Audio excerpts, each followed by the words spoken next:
Joining me now is Mike Ferrin. You might know him as the host of Power Alley. He is all over MLB Radio, SiriusXM, and he is also a play-by-play man for the World Baseball Classic in Phoenix, Group C, and also the knockout rounds. Hey, Mike, thanks for taking a minute. Yeah, it's my pleasure.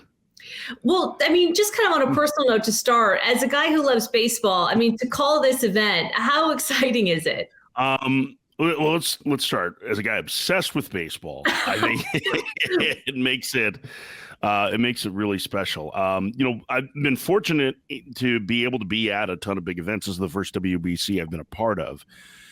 And I really have enjoyed the way that the event has grown over the last 17 years and how many more people are coming to appreciate the fact that we have this highly competitive baseball that happens in what's normally kind of a downtime, right, as we're ramping our way into the season slowly. So that has made it exciting. And then add to it that when I heard that there was a chance we were going to have this assignment, that I knew that Mexico was going to be here in Phoenix. And I used to work for the Diamondbacks, and for 6 years they would do the Mexican Pacific League night while I was there, and that was always incredible. You would have so many people that would come up, or Mexican Americans that live in Phoenix, to add a certain element to the crowd, and so there's just a different energy in the ballpark with that. And so I was really excited about last night's game, which was the Mexico-U.S. game, and it didn't disappoint from an energy standpoint. It was really spectacular. It's the thing that keeps you going in this, because it's a long days and lots of games, and the pitch timer rules aren't part of it, so the games are a little bit even longer, is that, man, you feed off the energy from the crowd, and I mean, it's been sensational. Colombian fans, Mexican fans, the American fans on Saturday night were great. Like, it's been really cool. So those who are in the know wouldn't view that Mexico win as an upset. Oh, I definitely think it's an upset. I mean, I think, the top two teams in Pool C coming into this were the U.S. and Mexico. And listen, last night was pretty important for Mexico because they lost their opener to Colombia. So, just like tonight will be important for the U.S. against Canada. So, the U.S. is the defending champion. They're one of the top three teams probably in this field, with Japan and the Dominican Republic.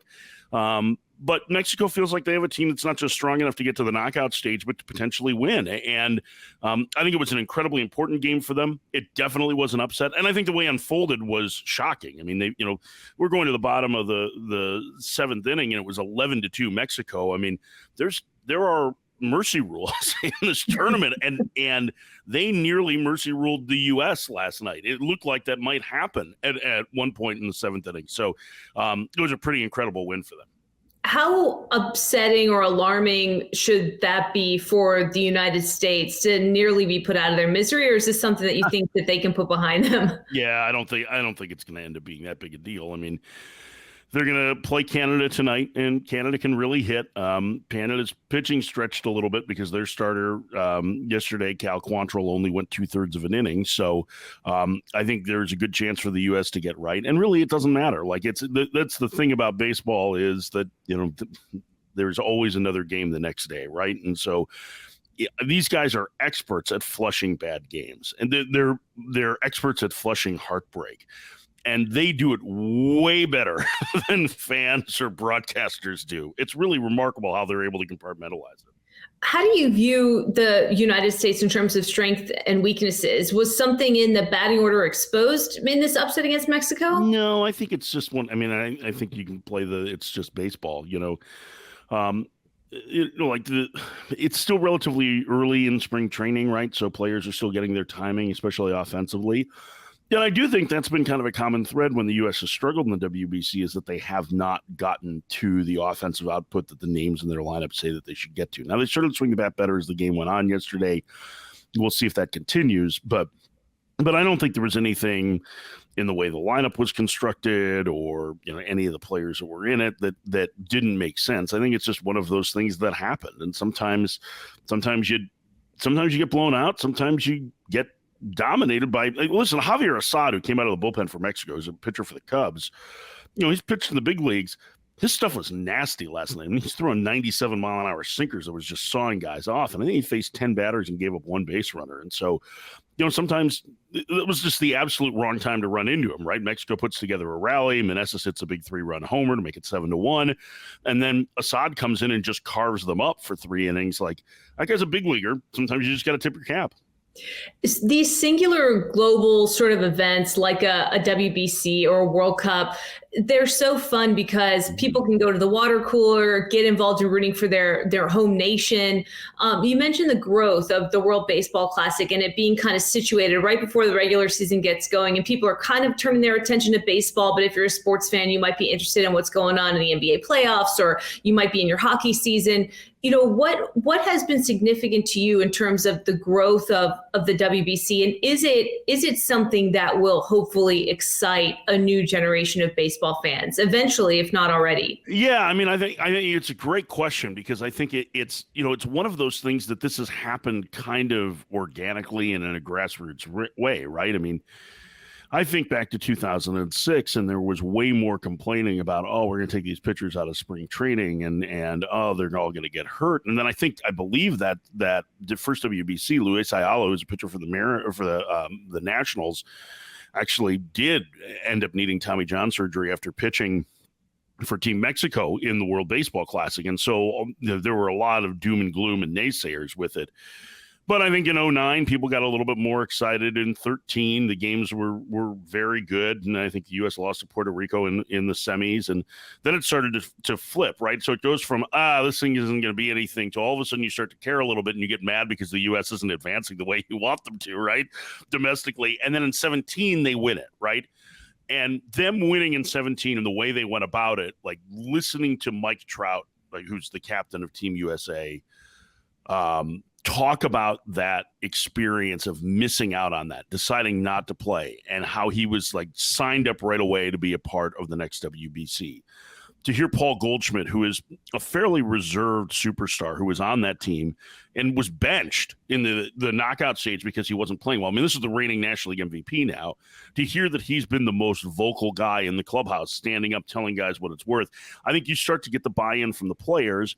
And as more people see it, and certainly having Team USA win helped that, you're starting to see more people get interested, more people talk about it. And a lot of that negativity that we had 17 years ago, because it was something that was uncertain, has completely gone away.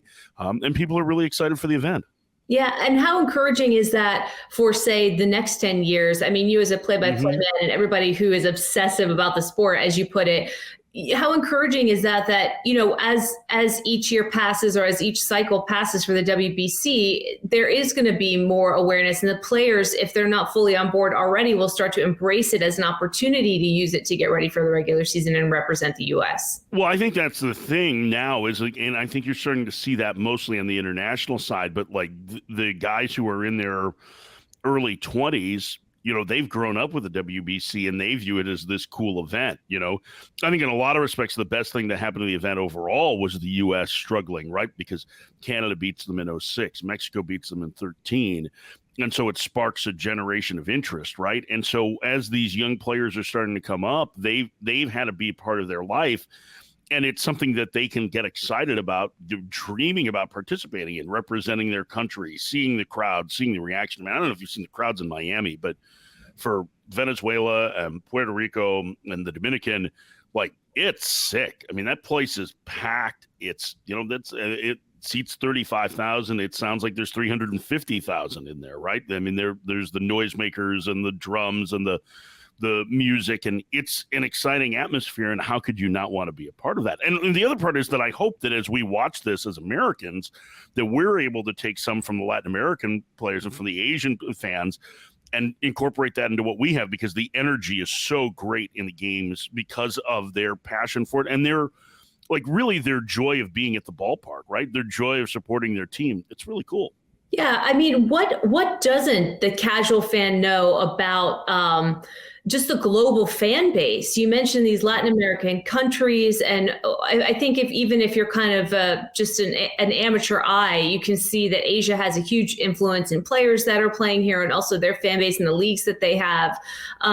I think sometimes of soccer and the Premier League and all this when I think about a global sport with an American footprint, but baseball, from what I can tell with the WBC, is very much the same way, particularly in those countries. Well, I definitely think it's more pocketed, right? So, I mean, like, whereas all of Europe and Asia has soccer kind of at the forefront, I think, there are Latin American countries like the Dominican Republic. Baseball is at the top of the chain. Japan, that's the case. Korea, if it's not at the top, it's very, very close.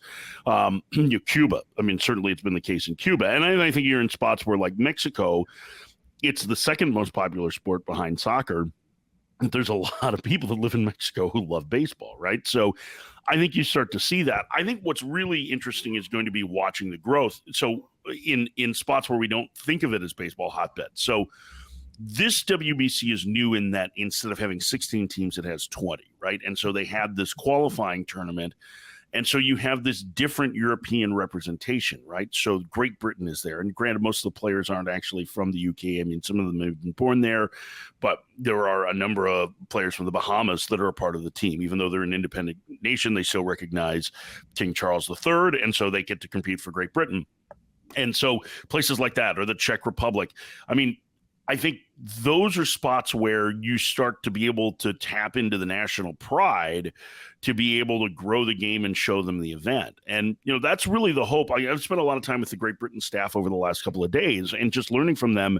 Like, everybody's been making fun of their uniforms on Twitter. Their entire budget for the year is £25,000. That's about 50 grand, right? Like, that's $50,000 American. There are travel ball teams in the US that have close to 10 times the budget of what the British Baseball Federation has.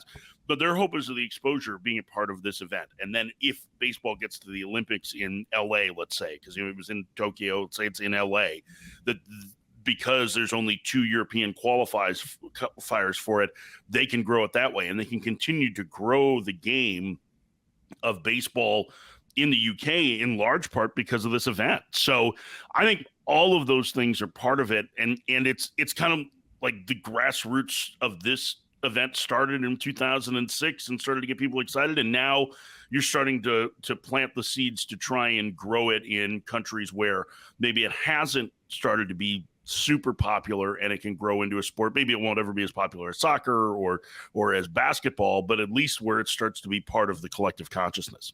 Yeah, and I imagine so exhilarating for somebody that loves the sport to be part of something that has grassroots ties, and you can really see the benchmarks from year to year or decade to decade. One of the things I'm really passionate about is the Paralympic movement, which is disabled athletes and competing on a big stage alongside their Olympic counterparts. And I feel it's very much the same thing, where the growth from 2012 into heading into 2024, I mean, you can really see it and feel it. And it's exciting when you love something like that and you watch it actually blossoming before your eyes.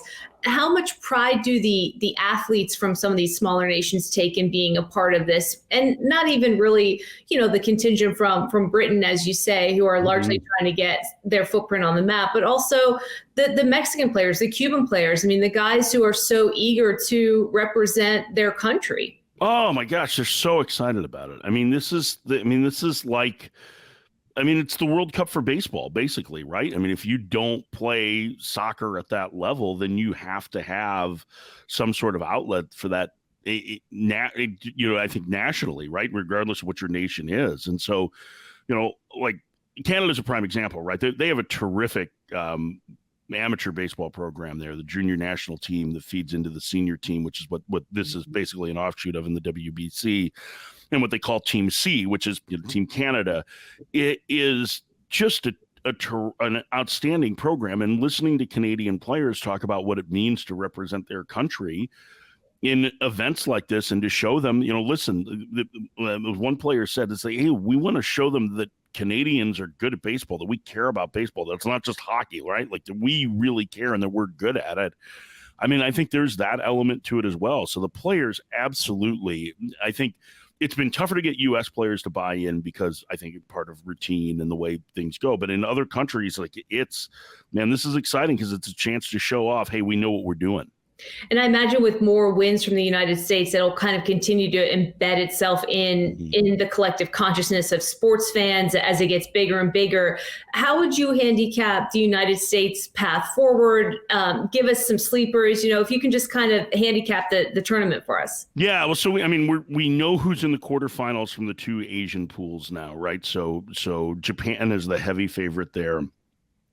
Cuba will play Australia. Australia is a little bit of an upset coming out of pool play there. Korea did not have a good tournament, and Italy upset the Netherlands, which I think we were expecting Team Honkball to make it, potentially to Miami. Italy can really hit. So, I would say that those two second place teams in the pools there are sleepers. This is not quite as deep a Cuban roster as there has been in the past. So Australia, I think, has a real chance against Cuba to get to the U.S. I think that would be really incredible. On this side, if it's not the U.S. in this pool, both Canada and Colombia have a real chance. And listen, the U.S. has games left against Canada tonight and Colombia. They're going to be favorites in both. They probably win them both. But Canada is a pretty good offensive team, and I think that's one to watch really, really closely tonight. And then Colombia, they played a great game against Mexico. They have maybe not household names in the lineup. There are a lot of guys who've played professionally in Mexico, and maybe there are fewer big leaguers, but they had some arms. And they're going to be in a position today to go to 2-0 because they take on Great Britain, and Great Britain is a little bit undermanned. So I think that's another team that's a sleeper that could get out. And on the Miami brackets, Venezuela is 2-0 already, and that's a little bit of a surprise. And them beating the two toughest teams in the competition in that pool, beating the Dominican and Puerto Rico, I think that's pretty impressive what they've been able to do. And when you look at the path that the United States has, and you mentioned a potential meeting with Australia, I think you said, is there a team that right away you say this is the kind of team that could give the U.S. problems? Well, Japan, I think, is going to give everybody problems. Their pitching is really good. Their three starters are Shohei Ohtani, Yu Darvish, and a kid named Rory Sasaki who throws 102 miles an hour, right? Sasaki's not a household name in the States. He will be because he'll be here at some point. They're ridiculous. They have a total professional lineup. They actually have, outside of Darvish and Ohtani, Lars Nootbaar of the Cardinals has been playing center field for them too, who is from the U.S. and went to Stanford, and he's Stanford USC. He went to school in California. He's a U.S. born player, but it's pretty exciting watching them. They went 4-0 in pool play. It would be a major upset if they didn't make it to Miami, and really be a major upset if they didn't make it to the finals. It's a really, really good team, and they're the one that I think everybody has circled as, okay, if we're going to get there, we have to beat Japan.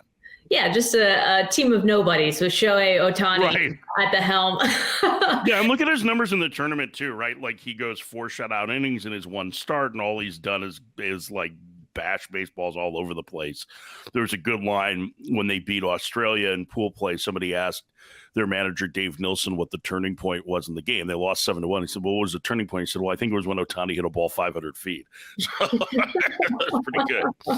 Well, okay. So outside of the chalk favorite juggernaut, is there anybody else that maybe is something of a sleeper? Italy is interesting to me. Are they a team that has a rich baseball tradition, or do you kind of throw them in the boat with Britain as a nation that's kind of coming on? Yeah, I would say it's a nation that's coming on. What's interesting is that there have been a couple of guys that have made the big leagues over the last few years that had played professionally in Italy. The level of that league is not, it's probably closer to the complex levels in the United States.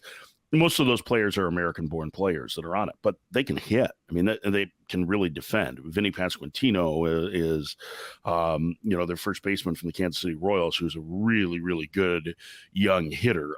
They have terrific infield defense with Nicky Lopez and David Fletcher up the middle. They have great mustaches too. They've really gone all out on the mustache game, and their pitching has been solid. The back of their bullpen with guys like Vinny Natoli and Mitchell Stumpo has been excellent for them. These are hard throwing guys. Stumpo's been in AAA. Natoli's got big league time. they're pretty legit. They might be a little bit thin on the mound, although Matt Harvey pitched pretty well for them in his first start. Like they're an offensive team. I think it's going to be tough for them to get past Japan. That's what their matchup is. But they are fun. They look like they're having a blast, and the fact that they're back into the quarterfinals is pretty neat because there's a lot of good players that are on the team, and they certainly seem to be having as much fun as anybody. I'd say in terms of like teams that have a lot of Americans on it, where the fun quotient is super high, I would put Italy and Israel at the top of the list for those, because everybody looks like they're having a blast at all times on those teams. There is nothing not to like about the WBC when you think about rooting for a nation that you're passionate about, seeing stars on the biggest stage, a global event, an event that can potentially spark a lot of interest for someone that might even be a casual fan. I mean, it's just such a cool thing to see. And I'm curious, before I let you go, Mike, what are your thoughts as we kind of look to the regular season? A lot of rule changes. Are you a traditionalist? Are you a purist? I know you're calling really, really long games in the WBC. I mean, do you like that hopefully this pitch clock will go into effect and some of the other changes we saw this offseason? Yeah, I've been a big pitch timer supporter for a long time. I've done Arizona Fall League games for close to a decade, and that's where they first demoed it. And I think the one they have now is the right one. I mean, so here's my concern, right, is that I used to think of myself as a traditionalist. I'm not now. I mean, sports evolve, and nobody has evolved worse than baseball has. Like we just did, like the NFL changes rules every year, and not everything is good, right? We still don't know what a catch is in the NFL. I don't know that the officials know what a catch is. The replay officials, anybody does, right? But they have constantly evolved. The NBA has constantly evolved. Major League Baseball really hasn't. And so it does feel a little bit like we're ripping the Band-Aid off. And we're going to have to wait a while for this to scab over, right? Like this is not, I realize that's a really unpleasant analogy, but cut me some slack. I was at the ballpark for 16 hours yesterday. So I'm a big fan of the pitch timer because I think it brings the pace back closer to what it was 35 years ago, which was, still a game that's going to take you 2.5 hours, but what you're going to lose are these kind of 4-hour slogs or, like the comparison yesterday was the Great Britain Canada game, which ended because of the early termination rules, right? Canada won 18-8 in 6.5 innings, went 3 hours and 38 minutes. There was a Diamondbacks Rockies spring training game with 29 runs scored and like 30 hits and a ton of walks and all that went 255. And I just think it's a better experience for fans. The one thing I worry about with this is, are we too worried about trying to retrofit baseball to remember what it was like when we were 12 or 9, right? Like, I'm a child of the 80s. I love 80s baseball, right? Like Eric Davis is the coolest. Like that guy ruled. I want everybody to play like that. And we have athletes, I think, that are comparable now in the sport to Eric Davis. But just because I loved baseball in the 80s doesn't mean that's the right way for baseball to go. And that's one of the things that I worry about. In 10 more years, somebody who's a child of the 90s is going to want to try and create rules to recreate the steroid era. I think that's natural, right? That's when we fell in love with the game. So that's where my concern always lies with this is, okay, we're trying to do these things to increase base stealing and increase action, all of these things. And I'm sure that a lot of it comes from the market research focused on people who are my age, because I'm, I guess, probably towards the tail end of the demographic that they're trying to attract. But the fans want more doubles, they want more triples, they want more stolen bases, they want more action. But what happens in another 10 years, and how do we have to evolve it? So I always have that little bit of balance with it, but I'm all for change. I think we need it. And really, I am hopeful that what happens with the pitch timer is that it gives kids an opportunity to stick around until the end of games more. It allows kids, especially during the postseason, to stick around to the end of games more, which has been one of the complaints about, 8:00 Eastern starts. So I think there's a ton of positives that are potentially in this. I think it's a way to grow the game, to maybe get kids to enjoy it a little bit longer. I think it's maybe a chance to get more eyeballs from casual fans here and there. And really, it's about trying to make things more popular. But the downside of the risk of not doing it is continuing to hemorrhage fans as the fan base gets older.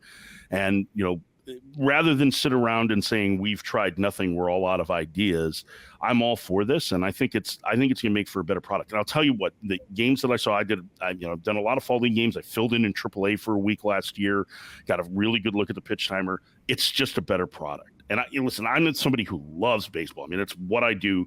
You can ask my wife. It would be a very tough call between the two of us. She knows that, between baseball and that. I think she's okay with it. But the fact is that I want the game to succeed, and I think this creates a better version of it. Yeah, and you bring up a great point about kids. When you have a walk-off home run in person with your mom or your dad seared into your brain, you become a lifelong baseball fan. And if you can't get that opportunity because you have to go home and put your kids to bed in the sixth inning, it robs you of some of that nostalgia, that magic. And so, I mean, that alone is reason enough to try to inspire the next generation of fans.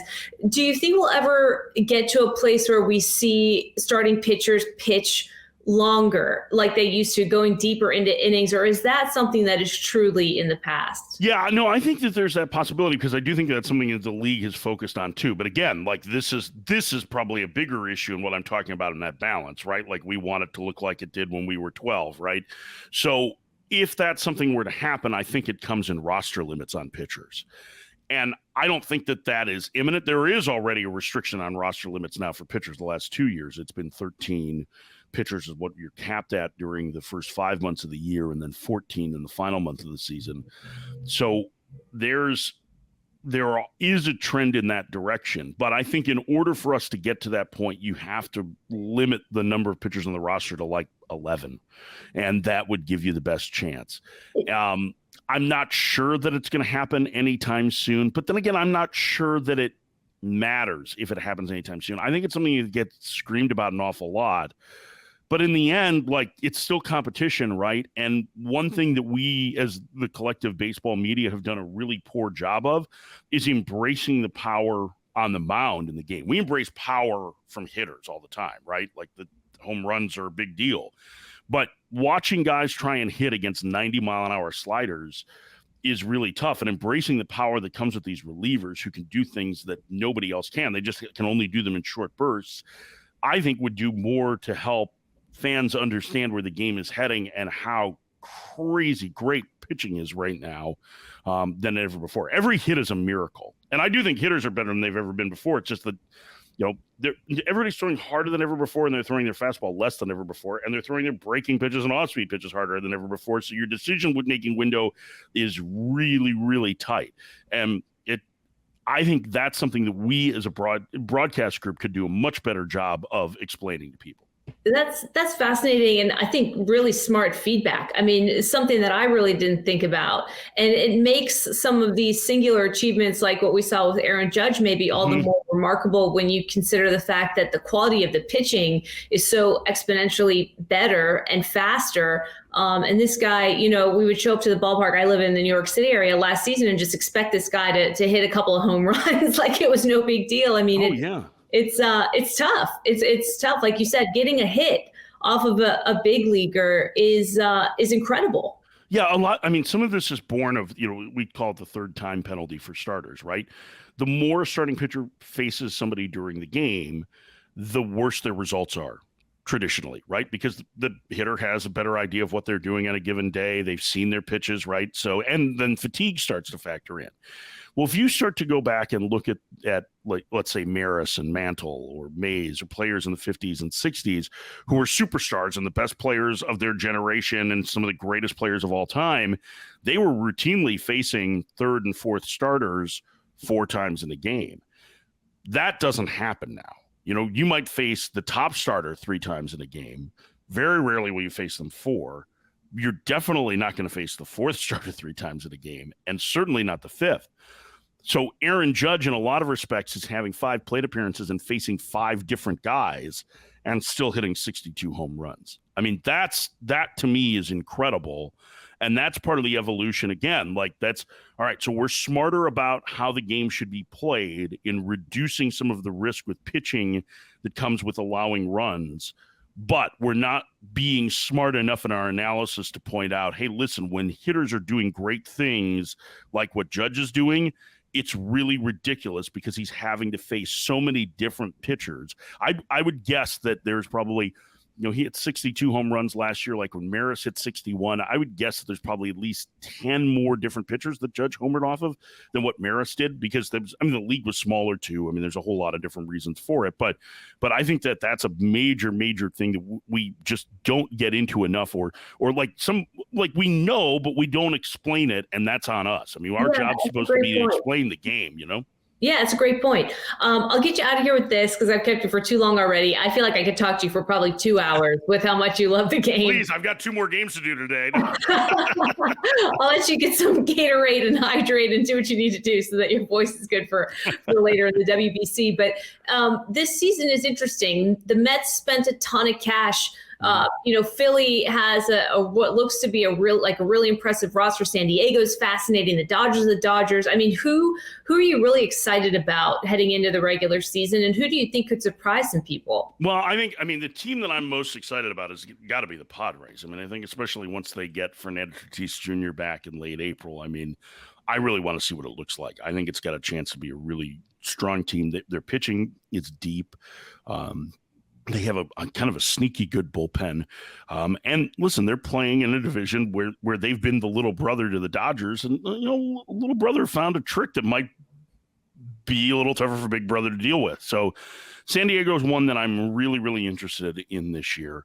In terms of teams that could surprise, I think Toronto is really good in the AL East. I'm probably going to end up picking the Yankees. I have kind of early on. I know they've been dealing with some injuries, but Toronto's a team that I could see winning that division.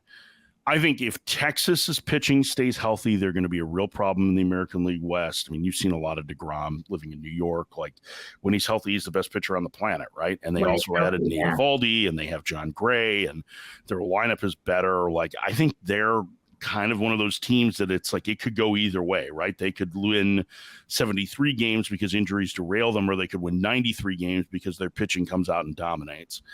And then in the National League, I think the Brewers are kind of viewed as that 7th best team in the league, and I think they're very good. If you were to pick, I think they have a chance to win that division. I think I'm going to pick them to win the National League Central, which I will be going against, I think, everybody else on that, because most everybody's got the Cardinals.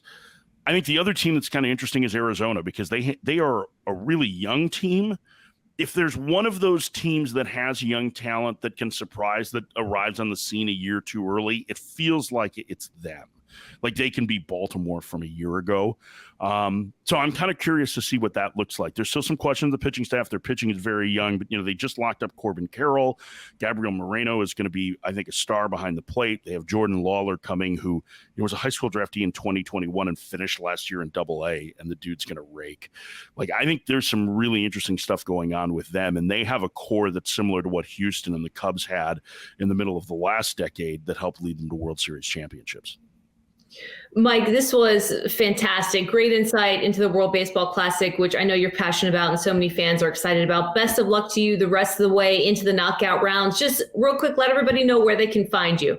Yeah, SiriusXM's MLB Network Radio, generally on Power Alley, 10 o'clock Eastern, with former Mets and Orioles GM Jim Duquette. And you can catch all of our exclusive radio coverage for the World Baseball Classic on SiriusXM's MLB Network Radio. We're doing all the radio for Pool C and the knockout stage in Miami, and we're also streaming it for free on the MLB app. There you go. Free is always a good thing. Thank you so much. No, I need people to pay. Come on, I want to stay employed. Thanks, Mike. Thank you.